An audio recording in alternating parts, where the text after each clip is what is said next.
She said, "I just asked him to put sunscreen on my back. If you're jealous, go home." Then she laughed and joked with him in front of everyone like I wasn't even there. I stayed quiet, booked a flight home that night, and left without a word. The next morning, my phone wouldn't stop buzzing. "I just asked him to put sunscreen on my back. If you're jealous, go home."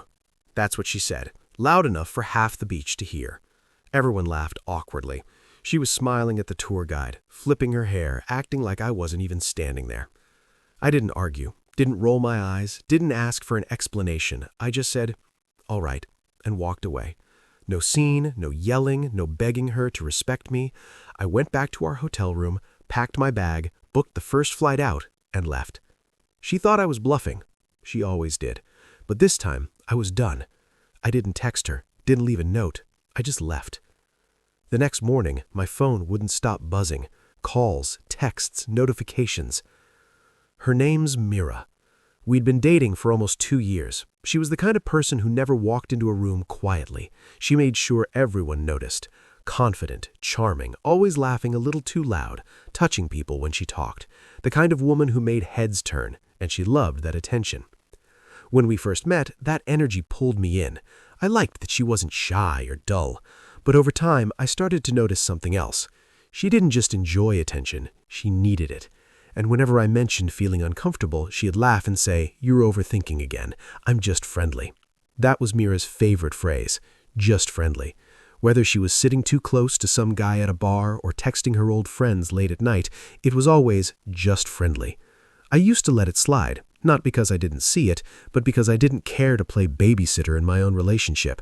If someone wants to cross a line, they will. You don't stop them by standing in front of it.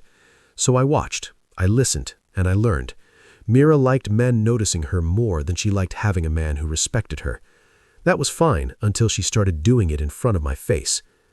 When she invited me on that beach trip with her friends, I said yes. Part of me wanted a break from work. Part of me wanted to see if she acted the same way around people who actually knew me. I wasn't planning a fight. I just wanted clarity. Her friend group was exactly what I expected. Loud, funny, selfie addicts. The kind of people who film everything for Instagram stories. Mira fit right in, soaking up every bit of attention like it was oxygen. I didn't say much. I'm not the type to compete for volume in a crowd. The first day was fine. We swam, ate seafood, drank by the pool. She kept things light, only teasing me a few times in that playful way that sits right on the edge of disrespect. I stayed calm. There's no point arguing over tone when the intent is obvious. But on the second day, things changed. She was in her element. New bikini, sunglasses, music blasting. I saw it in her posture. She wasn't just enjoying the beach, she was performing. Every glance from a stranger was a hit of validation. And then came him. The tour guide, some fit local guy named Leo. Polite, helpful, doing his job, but Mira made sure it turned into a show, touching his arm when she laughed, complimenting his tattoos, asking him to help with sunscreen. I was sitting right there, towel in hand. She didn't ask me. She didn't even look at me. Just turned her back and called for him like I wasn't part of the equation. That's who Mira was. Someone who wanted a reaction, not a partner. The kind who throws a spark just to see if you'll burn for her. I'd burned enough. When she turned around, saw me watching, she smirked. "What, don't tell me you're jealous again." Then louder so her friends could hear, "I just asked him to put sunscreen on my back. If you're jealous, go home." That line wasn't about sunscreen. It was about power, about showing everyone she could humiliate me and still expect me to stay. And that's when I knew she didn't respect me. She just wanted to see if I respected myself. For a second, everything froze. The music, the laughter, even the sound of the waves seemed to pause after those words left her mouth. "If you're jealous, go home." Half the group stared at me, half stared at her, waiting for something, a fight, an apology, maybe a joke to smooth it over. But I didn't give them any of that. Mira was still smirking, her sunglasses low on her nose, watching me like I was supposed to perform, supposed to play the part of the insecure boyfriend so she could feel superior. She wanted a scene. Instead, I gave her silence. I didn't look angry. I didn't flinch.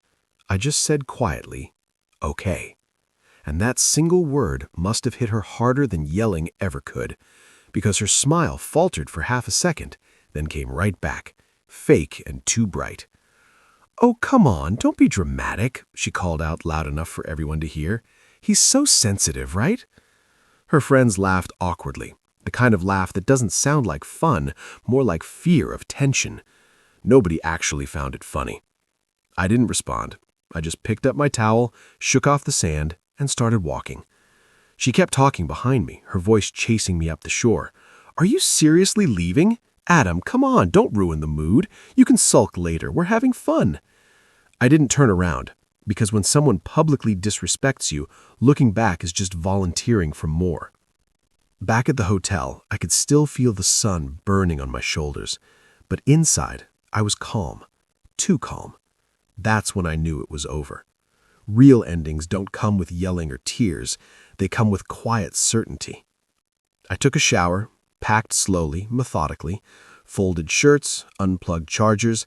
Every movement felt like reclaiming a little piece of myself I'd given away over time. By the time I zipped my suitcase, the noise of the beach felt miles away. She texted once, "Seriously? You're going to act like a child because I made a joke?" I didn't answer. Then came another, "If you walk out over this, don't bother coming back." I smiled, not out of spite, but because it made my choice easier. I'd already walked out. Downstairs, I stopped by the front desk. The clerk recognized me from check-in and smiled. I smiled back, handed over the room key, and paid for my share. He asked if the other guest on file, Mira, would be checking out too. "Not yet," I said. "She's staying a little longer." He nodded. Outside, the air smelled like salt and sunblock. A shuttle to the airport was idling by the curb. I climbed in, set my suitcase down, and watched the resort fade behind me through the window. No guilt, no second thoughts, no music, just peace. On the ride, I scrolled through my gallery. Photos of us smiling, laughing, looking happy. They all looked fake now. Not because she was pretending, but because I had been pretending everything was fine. She didn't want a partner, she wanted an audience, and I was done playing her mirror. At the airport, I bought a coffee, checked the next available flight home, and booked it. The attendant asked if I wanted insurance for cancellations. "No need," I said. "I'm not changing my mind." I boarded without hesitation. No long goodbye, no movie scene reflection out the window. Just a man leaving something he should have left long ago. When we landed early the next morning, I turned my phone back on. Within seconds, it started buzzing. Messages poured in one after another, the screen filled with her name. At first, I ignored it. Then curiosity won for a moment, and I opened the preview of one message. "Are you really doing this? You just left. Everyone's asking where you went. This is humiliating." Another one came right after. "You're overreacting. It was a joke. Don't make this bigger than it is." Then, "They're making me pay for your part of the room. My card isn't going through. Can you just transfer it so I can check out?" I stared at that last one for a few seconds, then locked the phone. Sometimes, silence is the most expensive answer you can give someone. By noon, my phone was still lighting up like a Christmas tree. Calls, messages, missed voice notes. I put it face down on the table and kept working. Silence was louder than anything I could have said. Then a text came through from an unknown number, one of Mira's friends. I opened it out of curiosity, not emotion. "Hey man, this is Daniel. You don't know me well, but just FYI, she's freaking out. The hotel is asking her to pay for your part of the room since it's one booking. Her card keeps getting declined. She's crying at the front desk. Thought you should know." I stared at the message for a few seconds, then typed back 2 words. "She'll manage." And that was that. I muted the chat. Half an hour later, another ping. Screenshot from someone in their group chat. Mira arguing with the manager, voice raised, still trying to act like she was in control. Then another message from a girl named Qley, one of the quieter friends. "You told him to go home if he's jealous. Guess he just did." No one replied after that. By evening, she must have realized no one was coming to save her. The tone of her messages shifted from angry to panicked to sweet. "Please, I'm sorry. Can we just talk? You embarrassed me by leaving like that. They're making me look stupid." And then finally, "The hotel won't let me check out. Just transfer the money, please." I didn't answer. I just scrolled through them slowly, watching her words twist from arrogance to desperation. It wasn't about the money. It was about control. She'd lost it, and she couldn't stand that. That night, Daniel texted again. "She's asking everyone for cash. No one's lending. I think she thought you'd pay online or something. She's losing it, man. She said you left her stranded." I sent a final reply. "She told me to go home." He didn't text again. A few hours later, she posted a story, a photo of the beach at sunset, captioned, "When you love someone insecure, they'll always find a reason to run." The comments were brutal. Her own friends called her out. Strong women don't humiliate their boyfriends in public. He didn't run, you pushed him. She deleted it within 10 minutes, but by then, screenshots were everywhere. For the first time in a long while, I didn't feel like I needed to defend myself. People had seen what they needed to see. You can fake affection, but you can't fake respect. By the second night, her tone changed again, softer, slower. "I'm sorry, I didn't mean it like that. I was just joking. Okay, can we fix this?" Then another minutes later, "I hate that you can just leave and not care." She was wrong about that part. It wasn't that I didn't care. I just stopped trying to care for someone who never cared back. Daniel sent one last text the next morning. Hotel finally got paid. She had to call her mom to wire money. Whole thing was awkward, then a laughing emoji. I didn't reply. I didn't need to. I turned off notifications and went for a walk. The air felt cleaner somehow. Maybe it was just the absence of noise. Sometimes you don't need to destroy someone's ego. Just stop feeding it. Reality takes care of the rest. A week went by before she called again. Different number this time. I almost admired the persistence. I let it ring twice, then answered. The first few seconds were just silence. Then a shaky voice. "You really left me there, Adam. I had to call my mom for money. Do you know how humiliating that was?" Her tone wasn't angry anymore. It was small, scared. I didn't say anything, just let her talk. "You didn't even check if I was okay. After everything we've been through, that's how you treat me? Over one stupid comment?" I finally spoke, calm and even. "No, Mira, not over one comment.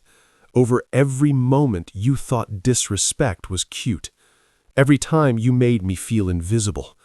That sentence on the beach was just the last one." She tried to cut in. "I was joking." "You weren't," I said. "And even if you were, it still told me everything I needed to know." For a few seconds, all I heard was her breathing. Then she said softly, "You didn't even fight for me." I almost laughed, not cruel, just at the irony. "You told me to go home, Mira. I just listened." Silence again. Then she whispered, almost resentful, "You've changed." "No," I said. "I just stopped mistaking your chaos for passion." She hung up after that. No yelling, no crying, just a dial tone.